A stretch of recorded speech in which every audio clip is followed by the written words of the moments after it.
go. BTR, the backstab of the century, securing himself a bunch of frags, and now they're going to try and pick up the remaining members of the opposing side of Freestyler. No way, Jose! BTR, your world champion, secured himself a bunch of frags once again and shut down this fight with a third party.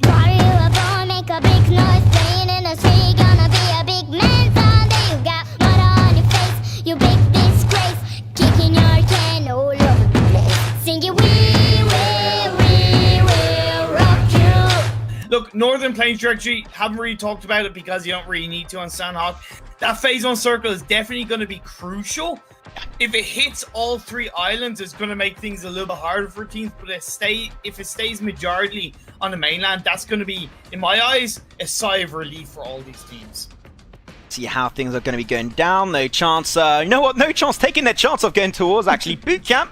Going to be having box around there, Morph too. Morph, I mean, we had some insanely good grenades earlier, but now we're going to be cutting off the music and fixing on gameplay. Oh my god, okay, already some early action happening over here in boot camp. I mean, the death sentence can be spent on a few of these teams if they do go around here early on, so hopefully not too many teams will go down early in this game. They're going to be having box just to unfortunately having Pimai knocked away. Louis could still come around and get the res, but Zai 4S in definitely a little bit of a precarious situation. But still, the pressure's applied. There's no chance, even though they got the best building, which is the U-shaped building in the middle of boot camp. Yep. They're getting cornered by 2 teams, and if they peek from any location, might just lose a few members very early on. True, but the good thing is that they can utilize both the low ground and the high ground. Even, of course, there's risk to put the roof to get that little bit of information. So we have 3 teams in boot camp. Let's keep an eye on that. But in Paradise Resort, we also have 2 teams coming through. That's going to be Valdez and Megastars. Megastars had a good game 1 coming in 4th place. Let's see if they can carry it forward, but not before Joni is looking to shut down Megastars. Sports. I think they had a lucky star above their heads last game. I did not know how they rotated through the fields down south of Yasnaya was a Yasnaya finish. Definitely some really interesting and surprising things. You know what? In talking about like weird rotations, definitely rotating around Paradise Resort is definitely really risky. It's really hard to just move away from that location without taking big casualties. They're going to be having Encore going for a really wide split. I love that position. So high ground too. Yes. And those are like why around the area of Paradise Resort is so interesting, because you've got so much terrain on such a small area. It makes your gameplay like very vertically based.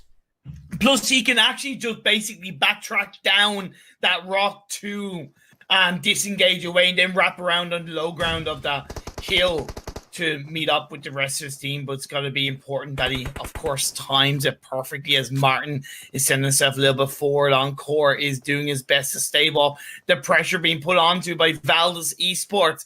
Valdez Esports formerly Illuminate the Murder. Different name, so to speak, but same level of incredibly intelligent play.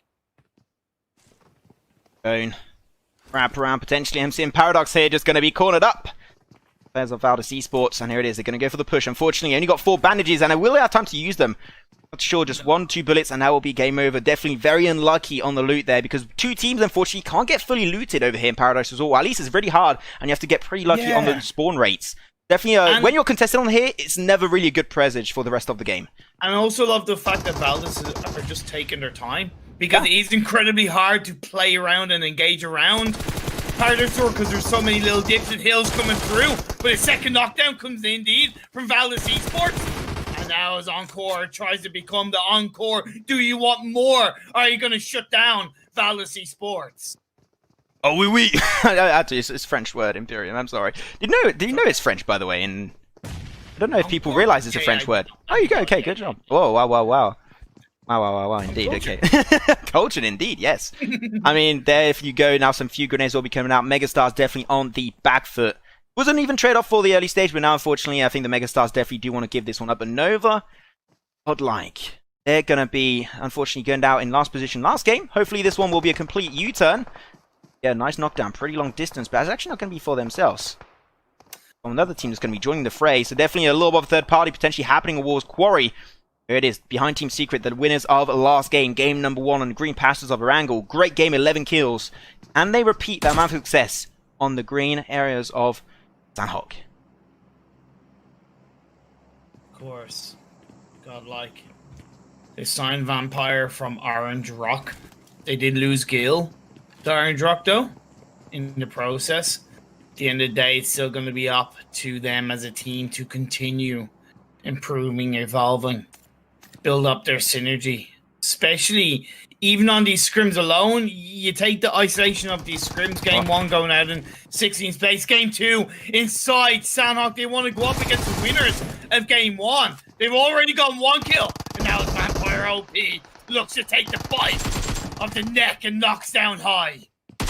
High down. Nice response from Matoy, though. Definitely the player was allowing his team to get the chicken dinner last game by that push and the parkour plays. And there you go. 1 kill confirmed by Matoy with a headshot, even with a 9 sight on the AK. But here it is now. 2 players of Nova. Forward. You're going to be chucked on it. Oh, man, that grenade was just going left, right. But there you go. Oh, wait. But they get the knockdown. Yeah, it still worked on Rakes there. Now it's going to be remaining on 1 player. Another grenade will be coming out, getting some nice tick damage down onto Zist. Will be going for a second attempt, but not grenade this time. A smoke to buy some time. And now, unfortunately, he's also got no meds. He's got absolutely nothing. He's going to have to remain with like the 15 health he's got currently. 1 bullet and it's game over.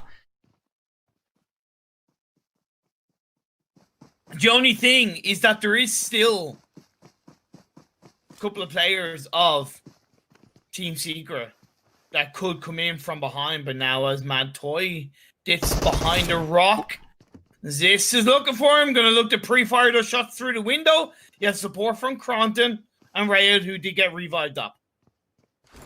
Okay, it's because unfortunately Mad Toy was not going fast enough, but I understand why you don't want to go fast when you have like such low health. Gonna go for the early spray once again with the AK red dot. 1 bullet, that's all I mentioned earlier. They need it and they will get it swiftly confirmed. And now Team Secret, they're just going to be leaving the scene, but no, they get backstab and High shots getting taken down. Nova, godlike. They are definitely keeping their eyes out. Velmoth, if he gets peeked out, even Martin in the distance is just running randomly, potentially giving his information away. Black, I think, is going to attempt to peek very early on as he's just going to be leaning on his left side.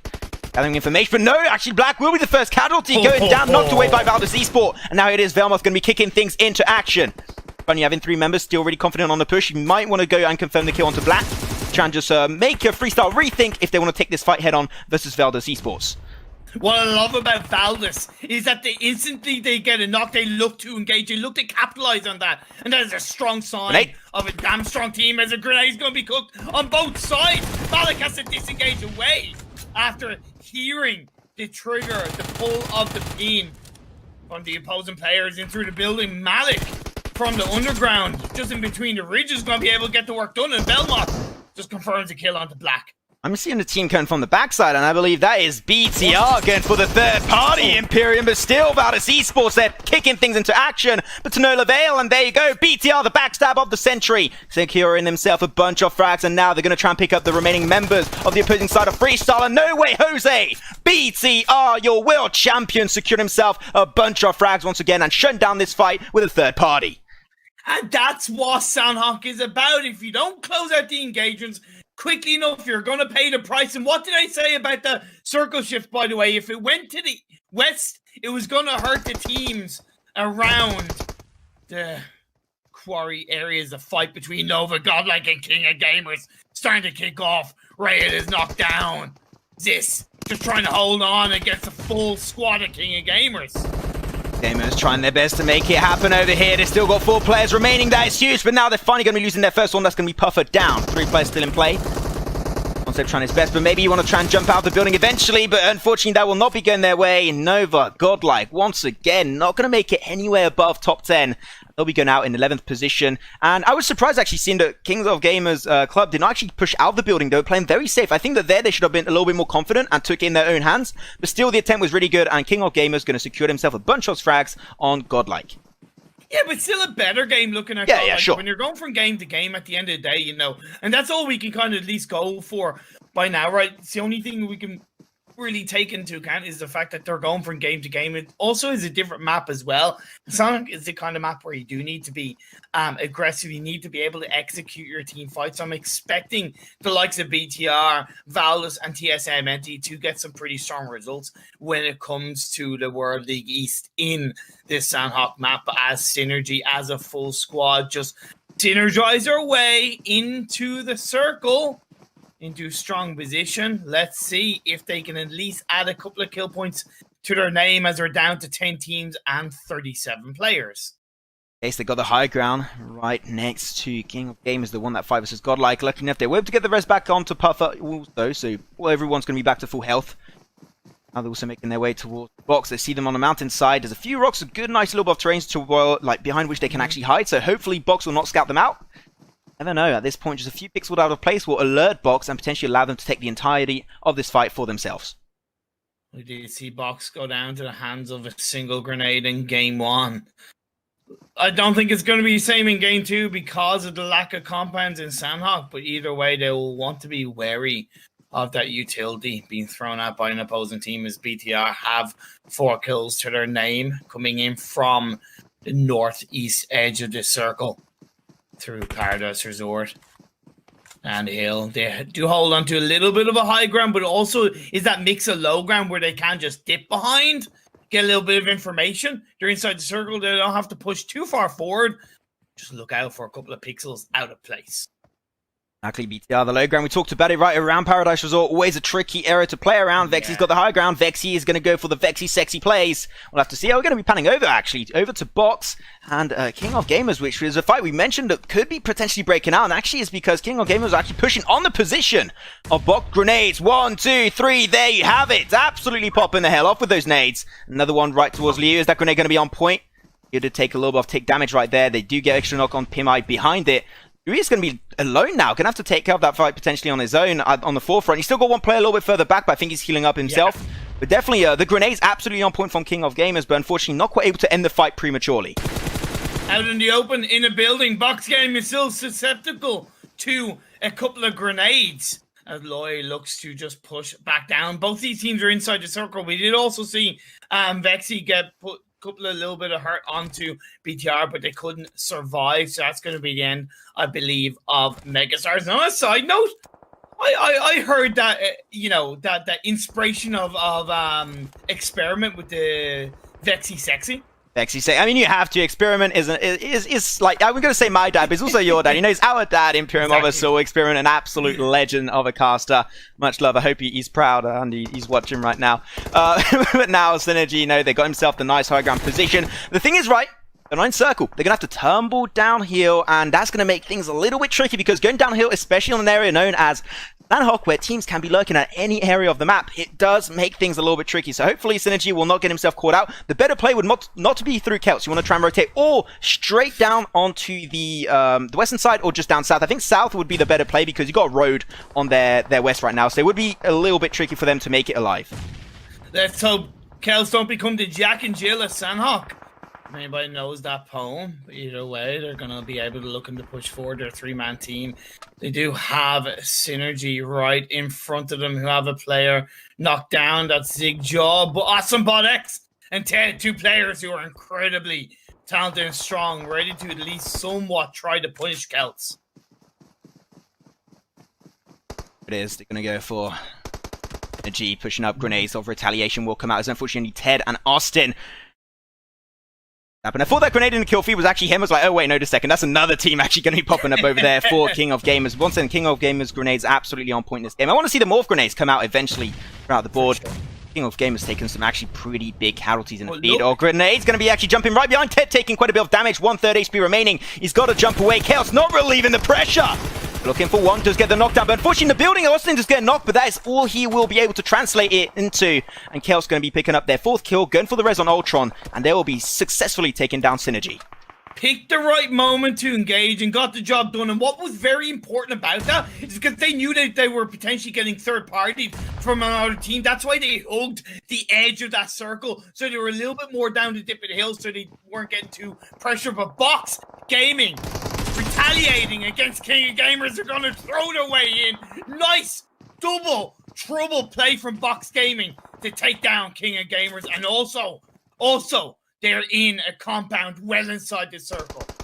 Indeed, looking pretty central. A few teams going to have to fight. You also see yourself TSM Entity. They're going to be trying to defend all of the West, and they're going to be versus Team IND. Going to be still having Kratos of IND that's going to try and rotate down south, avoiding the confrontation. You do not want to mess up with the players of TSM Entity. So you know what? If that was me, I would also do the exact same. Just walk around if you can avoid fighting them directly. But careful now, the high ground going to be in favor I believe there is no chance up there. That is indeed going to be the case, and it will be a 4v2, but they're just going to be sending 2 players up there. They want to keep their eyes pried open to check out what's going to be happening actually in circle, so they can look a little bit further beyond phase 5. If you remember in game 1, TSM, I believe at one point we were down to 2 players, and they were able to protect that compound against Synergy. Yeah. It's not quite a compound, but as a 2-man team, TSM entity can at times feel like a full squad. That's how good individually they are. That's how synergized they seem to be at times. And their guard going up. They lost Jonathan and Clutch God. Clutch God died actually really early on. Not sure how, unfortunately, get taken out very fast for them. Right, they're going to be actually trying to just crawl their way into the circle. The mollies will be coming out. I think that potentially no chance have an idea of what's happening, but I think that molly's going to be indeed a little bit too delayed and not even on point there. Going to be a little bit too far away from there. And Zedgod, here it is, taking a fight to see Kratos, the last member of Team IND. He's going to be actually suffering some blue zone tick damage very soon. Imperium, no phase 5, tickles a little bit more. You want to try and avoid staying in there for too long because you can't tank it for an elongated period of time. Definitely putting No Chance team on a bit of a pedestal in my eyes. Like I said, the wildcard qualified team. I was curious about what they would do and how they would be against these top teams. And I know they are just scrims, but in my eyes, they're impressing us right now. Heavily impressing us. Can do statements in this type of games, just show what people should be prepared to see. West. We did actually shift to northeast, actually just having Morph in a pretty good position. Morph, if they can go central position there on the high ground, they have a big opportunity of taking this game. Box going to have to move away from their compound, then you got one building, and I don't think you want to focus all the players in one building up north there. The reason why? Predictability. Grenades have been so good from Morph. If grenades come out of Morph onto Box, I don't think they'll be able to make it out alive, because one building, you can just spray 3 grenades and you basically cover the entire building, and that will be game over. Before Morph can focus on that, they've got to try to take down Kels. No! As Ultron unfortunately does bleed out. And it's a matter of hello darkness, my old friend. And what I love about Morphs is that they're not only narrow-minded in one direction, they're looking across the rest of the circle. They know that it's shifting in their favor. Therefore, teams are coming towards them. So very well played by Morph so far, coming into late stages of this game. Hey, I think it was just a question of time, really, here, Imperium, that we were going to lose Kratos. Team IND out in 6th position, 5 teams now in play. SM Entity, still surprisingly enough, dealing with the pressure despite not having a great position, but now it's going to be the eyes focused onto Morph. They got the good high ground position. They're going to be potentially contested by No Chance, but here it is now. Whoop, okay. I mean, definitely cars are not meant to do much on Sunhawk, but definitely not in the late game, and got absolutely lasered. Celts out in 5th position. 4 teams now remaining. Oh, Heineken gets knocked down. Oh, wait. And TSM Entity are pushing their way through. What did I say about TSM Entity? As a 2-man team, they can feel like a full squad, but this game is firmly in the hands of Morph. They took down Celts at the right moment. They pushed them back, and now they can focus all the teams on the west. Now 3 teams gonna have Box Gaming gonna have Morph back at it again, and TSM Entity with the 2 remaining players. It will be definitely an interesting fight to see who will be potentially taking it. 3v3v2. Morph slowly going to try and crawl their way up. But you know what? TSM Entity, they're the closest team so far. And you can definitely take a 2v3 fight and make it turn in your advantage. Now let's see. With some utility chucked out by Pimai, the player of Box are going to try their best to make their way forward. But that's going to make it also predictable in the way they're going to be walking out. Grenades, if chucked properly by Morph, could put an end to that repositioning of Box Gaming. Let's see how they're going to play around this. I think that, yeah, definitely Neo is interested to see how Box are going to be pushing out. Here's the footsteps. He's going to be focused on them for now. And himself towards TSM Entity. Down on the prone play. Neo becomes a snake and gets a knockdown onto Hoya. Wow. And then Loy is going to get counter knocked down indeed. Nice play by TSM Entity. Neo is the last player standing. Is also the last player standing for Box. And like I said, this is all in the hands of Morph, right? They were able to sit back, relax on the eastern side, and now they got that 1 player left. Takes him down, and Morph Gaming get the chicken dinner. I gotta say, Morph, how they executed that last game. You know, you might be thinking, oh, they were just waiting, they were camping, they were just waiting for an opportunity to strike. Well, that's how it happens most of the time. When you have like a small circle